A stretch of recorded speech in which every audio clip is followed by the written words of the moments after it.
Welcome to my channel. আজকের ভিডিওতে যারা 2025 সালে মাধ্যমিক পরীক্ষা দেবে তো তাদের জন্য খুব ইম্পর্টেন্ট একটা অঙ্ক ত্রিকোণমিতির। এটা 5 নম্বর থাকবে। অনেকজন ভিউয়ার্স আমাকে হোয়াটসঅ্যাপে এই অঙ্কটা করে যাওয়ার জন্য অনুরোধ করেছে। অনেকজন ভিউয়ার্সই করেছে, একজন আধজন নয়। তো এই অঙ্কটা খুবই ইম্পর্টেন্ট। এটা কিন্তু টেক্সট বইয়ের বাইরের অঙ্ক। দেখো অঙ্কটা দেখতে পাচ্ছ যে একটি পুকুরের জলতলের 30 মিটার উচ্চে অবস্থিত কোনো বিন্দু থেকে একটা পাখির উন্নতিকোণ 30 ডিগ্রি এবং পুকুরের জলে পাখিটির প্রতিবিম্বের অবনতিকোণ 60 ডিগ্রি হলে পুকুরের জলতল থেকে পাখিটি কত উচ্চে আছে। তাহলে প্রথমে তোমাকে একটা ছবি এঁকে নিতে হবে। এরকম একটা ছবি এঁকে নেবে। ধরো এই নিচের এই বিডিটা হচ্ছে জলতল, মানে নিচের দিকে পুকুরের জলটা আছে, নিচের পুকুরের জলটা আছে। এরপরে এইখান থেকে এই জলতল, এইটা বিডি, জলতল থেকে 30 মিটার উচ্চে এই একটা বিন্দু, এখান থেকে এটা 30 মিটার। এইখান থেকে পাখিটা ধরো ই বিন্দুতে আছে, তাহলে এইখান থেকে এর উন্নতিকোণটা এটা হচ্ছে 30 ডিগ্রি। এবার পাখিটা যেহেতু ই বিন্দুতে আছে, জলের মধ্যে ওর প্রতিবিম্বটা পড়বে। এই গোটা নিচের অংশটা মানে বিডি তো জলতল, এর নিচের অংশটা তো জল, তাহলে প্রতিবিম্বটা জলে পড়বে। ধরলাম এফ বিন্দুতে পড়েছে, ই বিন্দুতে পাখিটা আছে আর এফ বিন্দুতে প্রতিবিম্বটা পড়েছে। ওই বিন্দু থেকে মানে এখান থেকে দেখেছিলাম উন্নতিকোণ 30 ডিগ্রি, এখান থেকে এই যে প্রতিবিম্বটা পড়েছে তার যে অবনতি কোণ এটা বলেছে 60 ডিগ্রি। এই ধারটা উন্নতি কোণ আছে, তাহলে অ্যারোটা আমি উপর দিকে দিয়েছি বোঝানোর জন্য। এটা অবনতি কোণ মানে অ্যারোটা নিচের দিকে দিয়েছি বোঝানোর জন্য। তাহলে এইখান থেকে জলতল থেকে এইটার বিন্দুটা হচ্ছে 30 মিটার উপরে, মানে এবিটা 30 মিটার। তাহলে এইখান থেকে এই বিটা যা হবে সিডিটাও তাই হবে। এই বিডির সঙ্গে সমান্তরাল যদি একটা রেখা টানি তাহলে এ বিটা যা হবে সিডিটাও তাই হবে। তাহলে এটা যেহেতু 30 মিটার, এটাও তাহলে 30 মিটার। এবার সি বিন্দু থেকে এই বিন্দুটার উচ্চতা ধরলাম আমি এক্স মিটার, মানে এখান থেকে এইটা। তাহলে জলতল থেকে পাখির উচ্চতা, জলতল মানে এই ডি বিন্দু থেকে পাখির উচ্চতা মানে ইডি, এটা সমান করতে হবে 30 প্লাস এক্স, এখান থেকে এইটা প্লাস এইটা। এবার দেখো তোমরা জানো যে এই জলতল থেকে যত উঁচুতে বস্তু থাকবে প্রতিবিম্ব ঠিক ততটাই নিচে থাকবে। যে এখানে যে মাধ্যম রয়েছে, মাধ্যমের যে দুটো মাধ্যমের বিভেদ তল, এখানে বায়ু মাধ্যম, এখানে জল মাধ্যম। তো এইটাকে যদি দর্পণ ধরা হয়, দর্পণ থেকে বস্তুর দূরত্ব আর দর্পণ থেকে প্রতিবিম্বের দূরত্বের সমান হয়। তাহলে এবারে এইখানে ইডি, ইডি সমান কত হলো, এখান থেকে এটা 30 plus x, 30 plus x metre.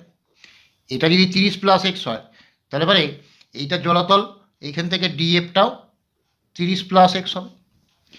মানে বস্তু থেকে ওই দর্পণ থেকে বস্তুর দূরত্ব দর্পণ থেকে প্রতিবিম্বের দূরত্বের সমান হয়। তাহলে এইটা যেহেতু সমান্তরাল লাইন টেনেছি, তাহলে এবারে এইটা যদি 90 ডিগ্রি হয় এটাও 90 ডিগ্রি আর এটা 90 ডিগ্রি, কারণ এটা এই ভূমির সঙ্গে লম্বভাবে আছে, এটাও লম্বভাবে আছে। তাহলে প্রথমে আমি এসিডি, এই এসিই এই সমকোণী ত্রিভুজে নিচ্ছি। ত্রিভুজ এসিই সমকোণী ত্রিভুজে দেখো এইটা হচ্ছে লম্ব ইসি বাই ভূমিকোণটা এসি। তাহলে কোন কোণটার সাপেক্ষে, এই কোণটার সাপেক্ষে, লম্ব বাই ভূমি মানে কত হলো ট্যান 30 ডিগ্রি। এরপরে ইসিটা কত আমার এক্স বাই এসির ভ্যালু আমি জানি না, এসি লিখলাম, ট্যান 30 কত 1/√3। এই কোণে কোণে যদি বজ্রগুণ করি তাহলে এসি সমান x√3 মিটার, এটা বেরিয়ে গেল এসির ভ্যালুটা। এবার এসি যা হবে বিডিটাও কিন্তু তাই হবে, যাই হোক। তো এরপরে এই ত্রিভুজটা নিচ্ছি, ত্রিভুজ এসিএফ, ত্রিভুজ এসিএফ সমকোণী ত্রিভুজে, সমকোণী ত্রিভুজে। তাহলে এই ত্রিভুজটাতে এইটা হচ্ছে 90 ডিগ্রি, এই কোণটার সাপেক্ষে যদি নিই তাহলে এইটা তো ভূমি আর এই সিএফটা লম্ব, তাহলে লম্ব বাই ভূমি মানে সিএফ বাই এসি, লম্ব বাই ভূমি মানে ট্যান কোন কোণটার সাপেক্ষে, এই কোণটা ট্যান 60 ডিগ্রি। এবার দেখো সিএফ, সিএফ তাহলে এইখান থেকে ডিএফটা কত ছিল, ডিএফটা ছিল 30 প্লাস এক্স। তাহলে সিএফ, সিএফ মানে কি ডিএফ প্লাস সিডি, ডিএফটা ছিল 30 প্লাস এক্স প্লাস সিডি মানে 30, তাহলে সিএফ এর ভ্যালুটা কত হবে 30 plus x plus 30 by AC, এসির ভ্যালু বেরিয়েছিল x√3 সমান এখানে tan 60 এর ভ্যালু কত √3।